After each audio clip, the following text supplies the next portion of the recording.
اللہ کے پیارے نبی صلی اللہ علیہ وسلم نے ارشاد فرمایا، جو شخص کثرت کے ساتھ استغفار کرتا ہے اللہ تعالیٰ اس کے لیے ہر تنگی سے کشادگی اور ہر غم سے نجات عطا فرماتا ہے، اور اس کو ایسی جگہ سے رزق عطا فرماتا ہے جہاں سے وہ سوچ بھی نہیں سکتا۔ استغفار یہ صرف لفظوں کا کھیل نہیں، یہ دل کی سچی توبہ ہے اور اپنے اللہ کے سامنے عاجزی کے ساتھ معافی مانگنا ہے۔ قرآن میں اللہ تعالیٰ فرماتے ہیں، فَقُلْتُ اسْتَغْفِرُوا رَبَّكُمْ إِنَّهُ كَانَ غَفَّارًا، تم اپنے رب سے مغفرت طلب کرو، وہ بہت بخشنے والا ہے۔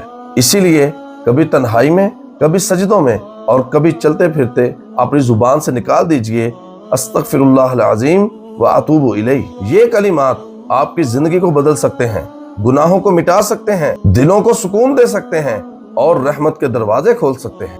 آئیے آج سے ہی ہم سب مل کر عہد کریں کہ کم از کم دن کے اندر 100 مرتبہ استغفار ضرور کریں گے، کیونکہ بخشش مانگنے والا کبھی محروم نہیں رہتا۔